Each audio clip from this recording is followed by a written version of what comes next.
Hi, my name is N.H. Shankar Reddy, working as assistant professor in Department of Plant Pathology, BESTIU. So today we are going to see introduction to plant pathology. So just like a general introduction. Now we'll see what is plant pathology, where actually the plant pathology has its roots, and why we need to study plant pathology. So now we'll see all those general introduction about plant pathology. So the first one is plant pathology. So plant pathology is otherwise called as phytopathology. Phyto means plant. Pathology means study of suffering of plant diseases. We can also call it as a study of plant diseases. So the next one is, if I ask you why do we need to study plant pathology, general answers will be like, to know about plant pathogens, or to know about damages or diseases caused by the plant pathogens, or maybe host pathogen interaction. All those things you guys will tell, right? So let me tell you in a little different way. If I tell plant diseases also can kill humans, or plant pathogen also can kill humans, did you guys believe? Not directly but indirectly, that I will tell you. Let me tell you one small example before this. Recently we have seen corona pandemic, right? So almost 196 countries, all the scientists across the nations are involved in coronavirus, because the direct reason is it is directly killing the people, right? So if I tell plant diseases also can kill humans, did you guys believe? Because let me tell you one small example. If the plant diseases affects, what will happen? The availability of food will goes down. If the availability of food will goes down, the price will be automatically increases. So only the people who have money or who can afford the food that they can buy. If they can't, what they will do? They will starve and die one day, right? So that I will tell you so many epidemics and plant diseases which causes severe epidemics, that I will tell you. So now we'll see where plant pathology actually started, or where plant pathology actually has its roots. So dated back to 1845, there will be a disease called late blight of potato, which is caused by Phytophthora infestant. It is actually a fungal disease.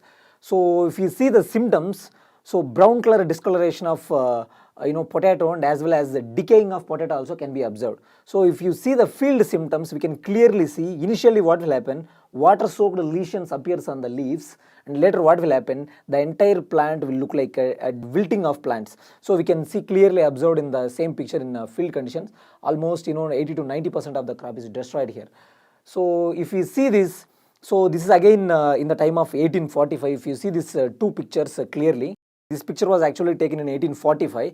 So there will be a small story behind this that I will tell you. So however, we have a rice is a staple food crop. They have potato as their staple food crop in 1840s. So I will tell you what might be the reason that the potato become their staple food crop. In the starting of 1800, Irish government passed a rule that whatever the farmers are cultivating, if it is above the ground level, that they need to pay 100% tax. If it is not above the ground level, no need to pay any tax. The farmers came up with an idea so that we can go with the potato. So because the potato actually grow in the root soil level, right? So they started growing of potato. Within a very short period of time, the entire Ireland is covered with only cultivation of potato, and very short period of span, the potato become their staple food crop. And one more reason is there, because the potato contains rich amount of complex carbohydrates, so that they can it will be sufficient for their all the energy needs, and moreover it contains a little amount of protein also. So later that what will happen, due to continuous cultivation of same kind of crop, that is a potato, in the middle of the 1845, in the summer of the 1845, what will happen? The temperature starts to reduces, like the normal temperature in Ireland is like 10, or maybe in between 10 to 15.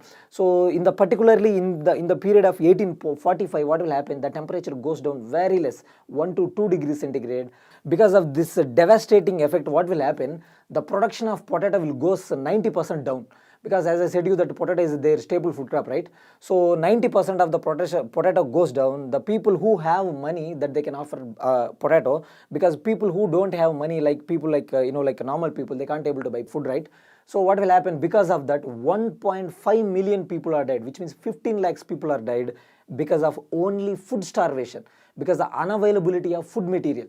If you imagine, even though you got a very good crop, if you cut open the potato, if it is a decade, can we eat? It's not possible, right? So but at that time they don't have sophisticated technologies, especially money. So they're mainly cultivating food and eating and doing their work, that's it. So if there is no food, this is the original situation, what will happen because of starvation and all those things.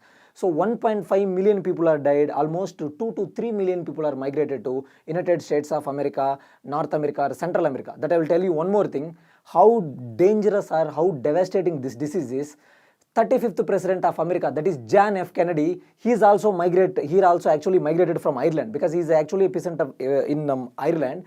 Because of lead blight of potato, because of unavailability of food, 3 million people are migrated, I told you, right? He is one of the migrant from Ireland. So if you see the DNA analysis or genome analysis, 70 to 80% of the United States people, Mexico, North America, Central America, they have their genome structures dated back to 1845. So now you guys will understand how dangerous the plant diseases are. Now you can ask me that, this is actually happens in Ireland, right? Is there any such kind of devastating disease that happens in India? Of course, yes, that I will tell you in later slides. So this is when we dated back to 1845, this disease will occur.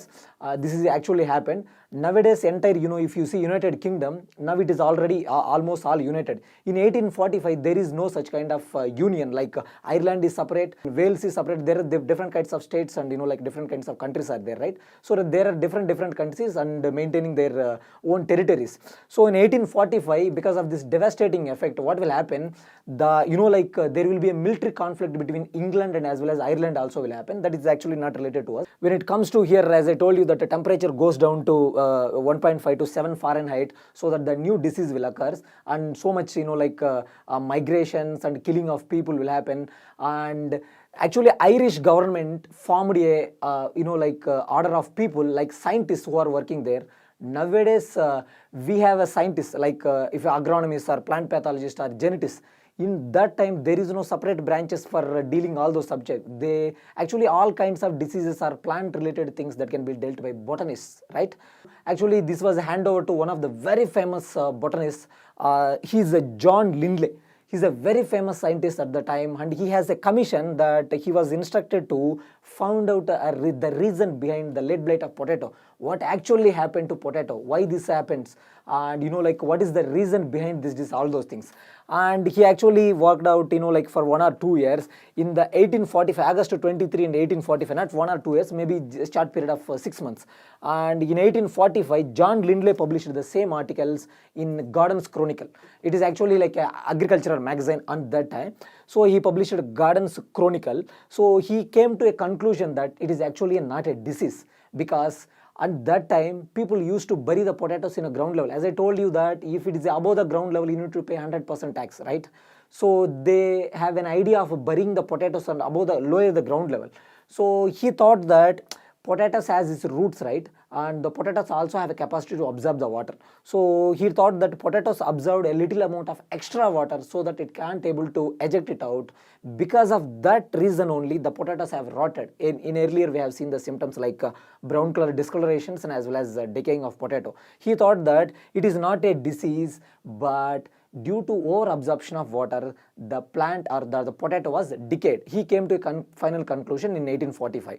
In the meantime, in the same time, there were one more botanist called Berkeley, because in his entire lifetime he worked on especially identification of fungal disease and all those things. 6,000 species of fungi he identified, and he is also considered as founder of British mycology, because he is from Britain, right? So that I will tell you, Berkeley told that before that John Lindley told, it was clearly mentioned, like it was actually sucked up the water through roots, so it can't able to eject the excess amount of water. That is the only reason where the potatoes are decayed. Then he came to with a very very clear proof that even that is a standard with today's generation. He told that it is not because of sucking of water, there might be some fungi involved, because if you see the pictures here, these were the pictures. So he actually collected that brown color discolored potato, that is diseased potato, and he was observed under the microscope. So after observations of many kinds of, continuous observation or repeated observation, he have seen some kind of sporangiospore. Now we know it is a sporangiospore. At that time they thought it is some kind of spores. We can clearly observe some kind of spores. So he started to observe repeatedly, and he found the same kind of results. Why he got doubt? Because the same kind of spores, which is not completely related but differently related, he was observed earlier on the onion. So he observed the same kind of food which is unrelated spores in the onion. So now he observed the same kind of spores, and he came to conclusion that it might be caused by fungus, but he don't have a final proof and a final conclusion. And there was a rivalry between if you see John Lindley and as well as Berkeley, because Berkeley is like a layman, he is not a botanist or something like that, but his heart is to collect fungi. Okay, but John Lindley is a certified botanist, so every people start to believe that Lindley only. So because as I told you, he is a botanist and he is a very famous professor, so everybody start to support John Lindley only. But Berkeley didn't give up, and he sent some samples. So whatever the potato samples that what he had collected, he sent to one of the other man, he is called Montag. So whatever the samples that he had sent to Montag, the spores that was earlierly observed by Berkeley, the same kind of spores also he observed, and he sent it back to Berkeley. So he matched with the same kind of spores, and he came to a final conclusion that it is 100% caused by fungi only, it is not because of water. Then as I told you that John Lindley is a rivalry man, right? And he came to another theory that because of excess water, some kind of molds will go. That might be the reason where you have observed the such kind of sporangiosspores or spores. So this is not a disease, because if the excess water will be there, if you see bread, if you are sprinkling water, we can see the spores on the next day, right? So he thought that excess amount of water, some kind of spores was developed on the potato. It is not at all a fungal disease. Again, he sent it back to a letter to Montag, and as well as M.J. Berkeley strongly believed that it is caused by fungi only. And one further step that Montag took, and he also named the pathogen. Late blight of potato is caused by Botrytis infestans. One step he took further and also named the pathogen. It is Botrytis infestans, because they don't know how to prove it. Because they don't have how to do experiments and all those things in 1850s and 1860s, right? Then the real hero came. This is Anton de Bary, and he concluded that late blight of potato is caused by fungi only. It is not because of sucking water, or not because of moldy growth or something else. It is clearly he was clearly seen that it was caused by fungi only. And before that, Montag named it as a Botrytis infestans, right? And he changed the name to Phytophthora infestans. Phyto means plant, Thora means destroyer. Why he named Phytophthora? Because it is destroying the entire plant. That's why he named it as a Phytophthora. And he came up with a very simple experiment. And the experiment that he was done is, he took 2 pots and planted potatoes. So one is covered with glass house, one is cover, what can I say, that net. So he was inoculated the sporangiospores that I told you. We have seen some kind of spores, right? He had collected the inoculum of that spores and sprayed on the one potato leaf. And another one is not sprayed with the sporangiospores or the spores. And within a very short span of time, whatever the symptoms, that is late blight of symptoms that are observed on the field, the same kind of symptoms that is observed on the inoculated plant. The next one is, it is free of inoculum, right? So it won't produce any symptoms. So he came up with a conclusion that it is caused by Phytophthora infestans. So before that, there is no such kind of experiments. He started with doing some kind of experiments for proving of diseases, right? That's why he is largely called as father of plant pathology. Not only father of plant pathology, he is also called as father and founder of experimental plant pathology, because he started doing experiments to prove a disease, right? That's why he is called as father and founder of experimental plant pathology. And he also identified the life cycle of the late blight of potato. We can clearly see the late blight of potato, and he's a very famous man. He's not only identified the late blight of potato, and if you see many important terms, Haustoria, chlamydospores, and autoecious and heteroecious nature of rust, and then many more terms he coined. He developed more than 10-15 students, and very famous students like Miladat, M.S. Voronin, H.M. Ward. They later become the greatest contributors or leaders of the plant pathology. All are the students of Anton de Bary only. So This is about lead blight of potato, where actually lead blight is started. Because of only lead blight of potato, the scientists, not only scientists and people, came to realize that how important the plant diseases are. Or then they came up with an idea of why don't we start a new branch for studying of plant diseases, especially plant diseases. And in the starting of 1900, and some other scientists, very famous scientists, they started a separate branch that is called plant pathology. So especially studying about plant diseases and how plant pathogens will interact and what exactly will happen when the plant will, infected by plant pathogens, all those things. The name Phytophthora infestans was given in 1876 only, but it actually came to a final proof that lead blight of potato is caused by fungi in 1861. But he gave that the disease, that is the lead blight of potato, is caused by Phytophthora infestans, that was given in the year of 1876 only. So if you see, as I told you that he is not only the greatest contributors but also a very great teacher. If you see the very famous scientists, H.M. Ward, W.G. Farlow, so many scientists we can see. So these are all are the students of Anton de Bary. They later become the greatest contributors of plant pathology, where they laid very strong foundation to plant pathology.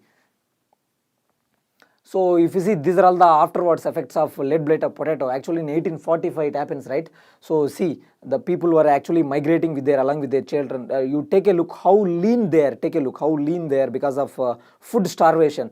The only lead blight of potato can shake the entire Ireland. Actually the disease happened in 1845. The effect will be there until 1860. Until 1860 the effect was there. We can see the migration, the people who are migrating from Ireland to various parts of the nations. We can see how lean they are, and they are going along with their childs. We can clearly see, and it is also called as the greatest migration in not only history of plant pathology but also the entire history of mankind. That is called, we can see clearly, we can see. So now you guys have an idea how important the plant diseases are. That I will tell you one more small example. Hope we guys know very well that First World War and Second World War, right? So First World War will happen in 1914 to 1918. I will tell you very small incident that happens in 1917. So actually in 1845 the disease appears, right? So later on some measures were there, like spraying of copper fungicides or broadcasting of copper fungicides can manage the disease somehow. What will happen in 1917, we know very well Germany was in war with many countries, like if you take United States of America or United Kingdom, like Russia, all those countries, it was doing war. So they need continuous supply of food and as well as ammunition. That is, you may take bullets or you may take some kind of explosives, everything they need, right? In 1917, what will happen? The same lead blight of potato will occur or happens in Germany.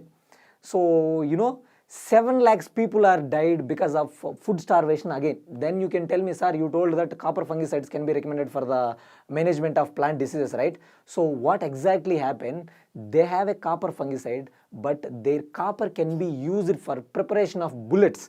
Not only for preparation of bullets, but also for the production of wires, because they need to communicate between the people, right? So the entire copper can spend on preparation of bullets and as well as other kinds of things, so that they can't able to protect their food crop. 7 lakhs people are died because they are unable to protect their crop, because all the copper they're using for the preparation of bullets. So this is, if the food supply won't be there, what will happen? The troops will automatically get dry, right? So they need continuous supply of food also. So imagine, lead blight of potato is also one of the reason for the Germany's, losing their credibility in the First World War. If the food will be there, sufficient food will be there, if there is no lead blight of potato, trust me, the entire world scenario will be completely different nowadays. So this is about general introduction, how actually the plant pathology has roots. Now we will see some other devastating diseases. So let's come to the Indian scenario. So however the lead blight of potato was become devastating in that time, in India also we have one devastating disease, that is called Bengal famine. So we know very well we got independence in 1947. Before that we are under the control of British government, right? So the disease, the Bengal famine, is actually caused by brown leaf spot. It is otherwise called as brown leaf spot, which is caused by Bipolaris varizae. In India, the disease was actually reported in 1919. That was reported by Sundar Raman from Madras. Is actually a botanist on the time. It is actually first reported from Madras, but it became a severe epidemic and devastating epidemic in actually Bengal province. So in that time we don't have Kolkata or something like that. All the, if you see Bangladesh and Kolkata, all are under collectively called as Bengal. So we know very well that at that time the rice is the like a staple food crop from since centuries, not centuries I would say, from 1940s and 1950s onwards. The rice becomes slowly getting its momentum and people start to use the rice. So in 1942 what will happen? A disease occurs, that is a brown leaf spot of rice. See, it happens in a Bengal province, that's why it is called as Bengal famine, otherwise called as Great Bengal famine. So before we have seen lead blight of potato, only 1.5 million people are died. Because of Bengal famine, 3 million people are died. That is 30 lakhs people are died because of food starvation. We can clearly see how lean they are because of food starvation. There is no food. They may get food once in a week. Maybe sometimes, I don't know, maybe once in a 10 days or something like that. We can see how lean they are. You can see how lean they are. People are died. Nobody, like vultures are eating on the roads itself. And many fields are covered with only dead bodies. Only dead bodies. We can see how devastating is in 1842 time. If you see, the mother can't able to protect their children because of there is no food, right? We can also see vultures are eating the dead bodies on the grounds, or the fields.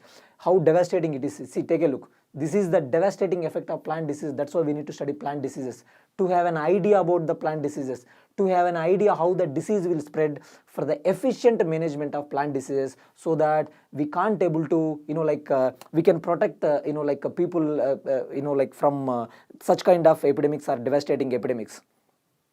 So as I told you that Bengal famine, about all the history, almost 3 million people are died. So when it comes to the impact, losses of lives, economic disruption in the time of British government, and as well as the political unrest or long-term health effects. Because imagine, if you can't able to eat, or if you can't able to get food for 2 days or 3 days, and we are suddenly eating, what will happen? Hope you guys know that the body won't support for a long time. So that's why they may lead to long-term health effects. So this is about Bengal famine.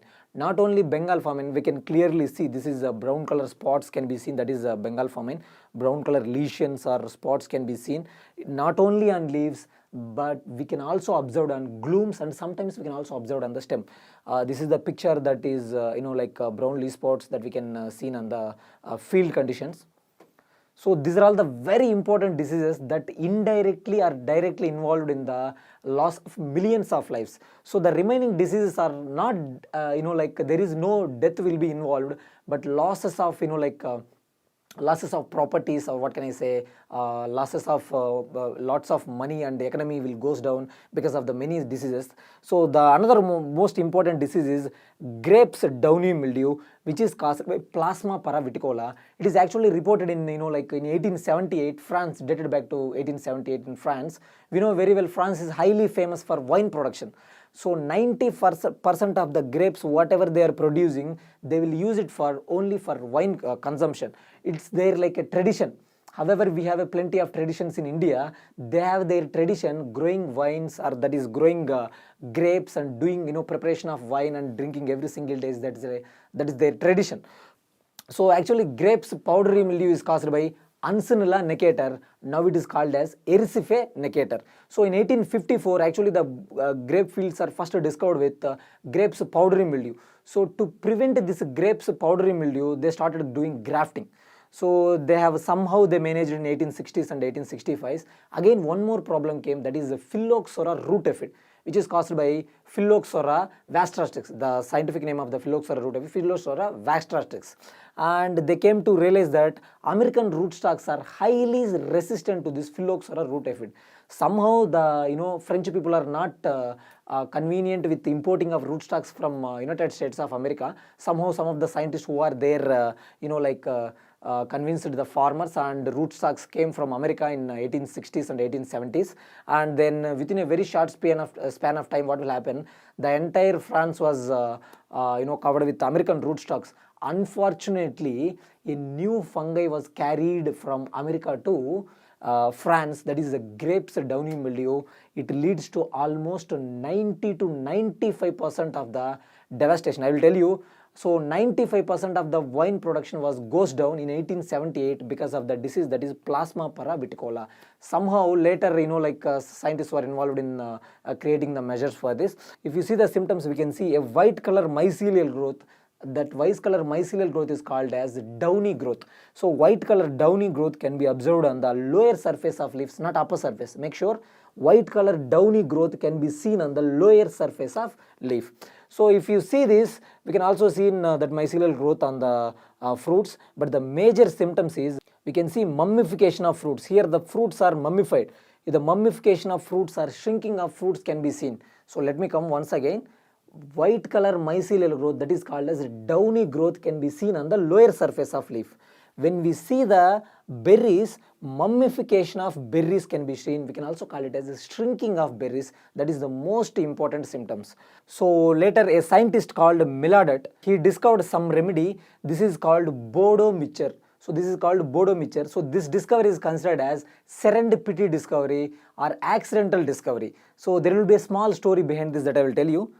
So actually he was, the disease occurred, and almost all grape production goes down, and he has an idea of developing some kind of remedies so that again he can resume the grape production. So he was walking on a road. Imagine these are all the grape fields, because if you see the France, most of the France is covered with grapes only. So if you see, he was walking on the road, and he was observed something. Imagine the grapes. Imagine grapes. Imagine all grapes, and he observed something. This is the only area in the both sides where there is the plants are completely free of disease, and some kind of white color liquid also he observed on the plants. And he was really shocked, because if you see, the remaining field is infected with grapes downy mildew. The area where some white color liquid material will be there, it is completely free of disease. Then he was very enthusiastic or eager to know what exactly happening here. Immediately he went to that farm manager. He's called David. He went to David and he asked, David, what exactly happened to this area? Why this area is completely free of disease? And he said, I have no idea. And we just sprayed some kind of copper and as well as lime. Because why you sprayed? Then again he asked. And he said that because every single day students used to walk on the road, and if we spray some kind of white color material, so that they will get afraid, so that they don't eat the grapes. Because the students have a mentality, whenever they are going, they will do some kind of naughty things, right? So to prevent or to protect from students, they sprayed copper fungicide, that is copper and as well as a lime combination. Because of copper and the lime combination only, the disease was controlled on the area where they sprayed. So they have a little idea. This is actually happened in 1882, and along the Mildew again start working on it with to develop with a complete measure, and he developed Bordeaux mixture, that is 1:1:100, 1 kilogram of copper sulfate, 1 kilogram of lime or hydrated lime, and 100 liters of water mixed together and can be sprayed on the crop. The only disadvantage of this Bordeaux mixture is we can use it within 1 day. If it goes beyond that, there will be no effect, or maybe sometimes toxic effect will be there, that too very minor. So this is called as holy water. We can also call it as holy water, or fungicide of the century also, because it actually developed in the year 1885. Actually he developed in 1882 itself, but he worked on again 2 to 3 years to come up with an exact management of the exact measures. I can say that exact composition, right? So in 1885 he came up with a composition, that is 1:1:100. That is the best, or that is the especially recommended for the management of grapes downy mildew. Not only grapes downy mildew, we can use this Bordeaux mixture for almost all kind of crops. So it's been almost 140 years since the discovery. Still we are using this Bordeaux mixture for the management of plant diseases.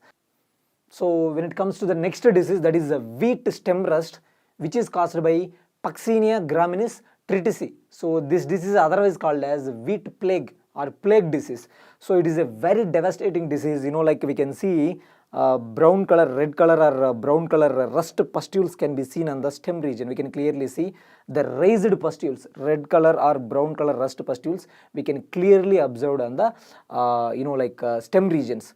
So if you see in years before, almost 700 BC, let me go to 700 BC.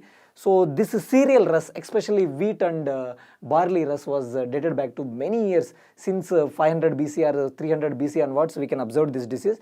But people used to believe that this disease was actually caused by people who are doing the wrong things. So on that time there is no scientific discoveries and all those things will be there, right? So people used to discover those who are doing the wrong things, or those who are doing the some kind of against things to the rules of God, they only will get this disease. So actually, in order to prevent or in order to protect their wheat crops, the Romans actually initiated a festival called Robigolia, and they also have a separate, they created the separate god called Robigus. He is the rust god, especially for rust only. He is a rust god called Robigus. So, and they used to celebrate a festival called Robigolia. In nowadays, we used to celebrate April 25th of every year. April 25th of every year we used to celebrate a festival called Robigolia. So on the day they used to sacrifice red dogs, foxes in order to calm down their god, rust god Robigus, so that they won't get, they believe, they have such kind of belief in that time. But later stages we came to realize that it was a fungal disease which is caused by Puccinia graminis triticum. It is a very, very, very, very serious threat to wheat production. I will tell you how serious it is. You know very well Norman E. Borlaug. He is considered as father of Green Revolution. So he initiated a separate research organization for working on only wheat, that is we know that is CIMMET, Centro International de Metromesoraminti dy Maize Trigo, that is located at Mexico, especially working on maize and as well as wheat crops. So almost 350 races of Puccinia graminis triticum was reported so far. Imagine how dangerous or devastating this disease is. Once the disease will occur, the grain yield will be around 60 to 70%. In severe cases, 100% yield loss will occur. Why it is called Puccinia graminis triticum? If you see only why triticum, why not Varisa sativa or something like that? I will tell you. If it is a triticum means wheat scientific name is Triticum aestivum, right? So triticum means it is a pharma species, or I can say a specific, plant specific, or host specific. If it is triticum, if the species will ends with triticum, it only infect wheat crop. It only infect wheat crop. If it was hardy vulgar is the scientific name for barley, right? So that only infect barley. They are highly host specific. Puccinia can infect any kind of plants, but if you see this triticum, hardy, cicalus, something like that, if it's ended with pharma species, actually if pharma species or races or varietal races will be there, they are highly host specific. So here Puccinia graminis triticum causes wheat stem rusts. It is one of the most important disease now, and as well as it is also creates lots of problems in the production of wheat, not only for now, and we also scientists are also believing future it's going to be very devastating, because whatever the resistant variety that the breeders are coming with, within a very short span of time the pathogen can overcome. So that's why the scientists are doing some kind of gene pyramidings, or different kinds of techniques to come up with a very strong resistance lines. So the next one is the coffee rust, which is caused by Hemilia vastostrix. This is also a fungal disease. Actually, in 1890s and 1880s, so entire Sri Lanka was covered by production of coffee only. So almost global, all the globe, they are using coffee, right? So all the coffee was actually exported from Sri Lanka only. So because of the disease, almost 90 to 95% of the coffee production was completely wiped out. That was Hemilia vastostrix. If you see the symptoms, brown color or orange color rust pustules can be seen on the lower surface. Later what will happen, we can see, we can blister like appearance, or completely raised pustules can be seen on the lower leaves. So this leads to almost 90 to 100% of the yield losses. In severe cases, we know very well, coffee grains are the important, right? If it is a tea, it is a leaves. So it is a coffee, it is a grains, right? If there is no leaves, how photosynthesis will happen? If there is no photosynthesis, malformed grains or improper grain formation will happen. That is also one reason, okay? So he is a HM ward. He is a HM ward, as I told you, coffee rust, right? He is a HM ward. He is a student of Anton de Bary, that I told you about Anton de Bary, right? He is a father of plant pathology, otherwise called as founder and father of experimental plant pathology. It is actually the Anton de Bary who asked HM Ward, you go to Sri Lanka. Actually, British government wrote a letter to Anton de Bary. and in that letter, Anton de Bary, there was a very severe problem in Sri Lanka, you please come and help us. And Anton de Bary told that I was very busy with my activities, so that I will send one of my student, and he sent to HM Ward. He's a HM Ward, he's a student of Anton de Bary, and he went to Sri Lanka. He identified the different kinds of environmental conditions, and monocropping is the reason. He's not only identified the disease is caused by Hemilia vastastrix, and he also identified the life cycle of coffee rust, Hemilia vastastrix, and he came to final conclusion that the main reason is monocropping. Don't go with monocropping, because if the monocropping will be there, the pathogen will spread very speed, and the destruction also very huge. The next disease is southern corn leaf blight, which is caused by Bipolaris maedis. Before it is called as Helminthosporium maedis, now it is called as Bipolaris maedis. So actually this disease became very severe in 1970. So 1970 this disease became very severe because of CGMS. That is the cytoplasmic genetic male sterile, something will be there in genetics, because these lines are prepared by using only one kind of genes. Because of that only one kind of genes, the disease will occur. So we can see brownish lesions can be seen, or brownish streaks can be seen on the leaves. It leads to 80 to 90% of the yield losses. In some cases it leads to 100% devastating effect. That I will tell you how important this disease is to United States of America. Recently in 2014, there is a movie called Interstellar. The movie, the complete plot is changing the Earth, are going to find some other planet for survival. The only reason for the changing of planet is southern corn leaf blight. This is the disease. Not only southern corn leaf blight, that I am telling the reason how important and how devastating the plant diseases are. So this is the field view of maize that is infected with southern corn leaf blight. We can clearly see here. So this is about general introduction to plant pathology, how actually the plant pathology started. Hope it will be useful for you, and thank you very much. And my next class will be on general characters of fungi. Thank you, and we are team BESTIU.